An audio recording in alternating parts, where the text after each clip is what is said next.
Dieu n'a pas prévu que dans un couple qu'il y ait trop d'infiltrés, trop de gens qui s'ingèrent.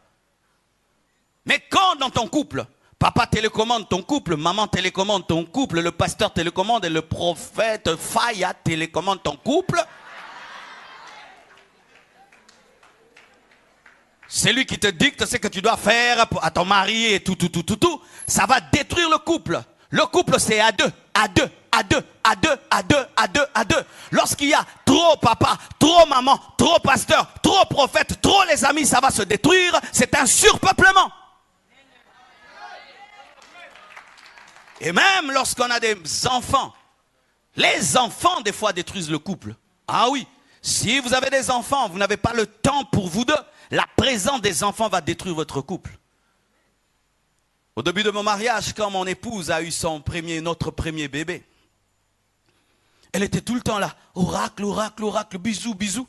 Et moi je regarde, je dis, oh, mais comment, moi j'ai même pas eu de bisous. Hein?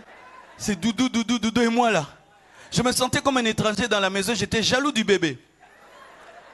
Ah oui, j'ai dit, mais cette fille vraiment, elle s'occupe plus de moi depuis qu'elle a un bébé. Et oui, les femmes, des fois, vous oubliez. Vous donnez tout votre amour aux enfants. Bébé. Et le mari, maintenant, lui, c'est un faiseur de bébé, quoi. Avant de donner le bisou à l'enfant, donne le bisou à celui qui t'a donné l'enfant. Alléluia. Oui. Pourquoi? Les enfants vont se marier, vont partir et tu resteras avec ce vieillard, avec cette vieille femme. Mais des fois nous tombons dans le piège. Tu donnes trop de temps aux enfants, tu oublies ta femme, tu oublies ton mari. Non, d'abord ton mari, d'abord ta femme. Les enfants non. Des fois les enfants doivent respecter l'intimité des parents. Pas tout le temps les enfants. Ils partiront. Ils vous laisseront avec votre grande maison et leurs anciennes chambres.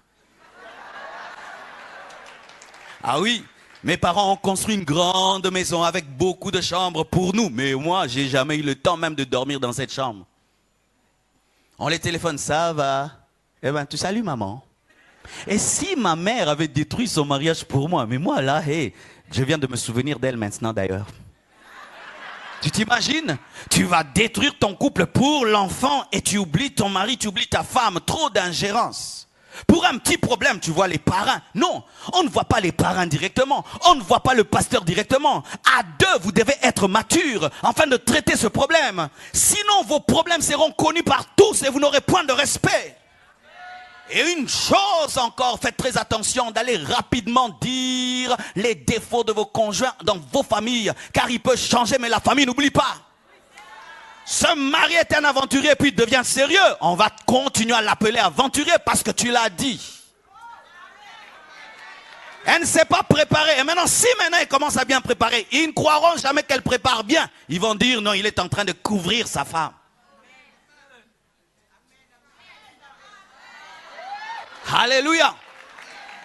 Tous les amis, pour tout problème, tu appelles les amis, tu dis aux amis, qui te dit que l'ami n'a pas un ami qui a des amis et qui ont des amis? L'ingérence. Des femmes qui vont au mariage mais qui amènent maman, qui amènent papa. Papa, qu'est-ce que tu dis? Il a dit qu'on doit faire ceci. Non, il ne le fait pas. J'ai décidé, on ne le fait pas. Qui a dit? C'est papa. Ah! Il fallait épouser ton papa. Voici quand tu sauras que tu aimes ton mari ou ta femme plus que tout. Après Dieu. Suppose que tu es dans une barque, seul, et on te dit, dans l'eau il y a ton mari et il y a ton père. Et on te dit, choisis qu'un seul. Un seul seulement. Tu ne peux sauver qu'un seul. Tu sauveras qui? Ton mari ou ton père? Papa, vous entendez? Ton mari ou ton père? Ton mari ou ton père? Ton mari? Qui disent mon mari? Levez les mains. Qui disent mon père? Vous voyez, il y a mon père ici. Il y en a mon père. Il y a mon père. Mais je te dis que tu dois sauver ton mari. Parce que ton père a déjà fait sa vie. Et ton mari, c'est toi. Car tu es une seule chair avec ton mari. Tu dois te sauver toi-même. Tu dois te sauver toi-même. Si tu es dans une barque, il faut sauver ta mère ou ta femme. Tu vas sauver qui? Qui vont sauver leur mère? Ah, il y a des frères qui vont sauver leur mère. Qui vont sauver leur femme? Mais oui.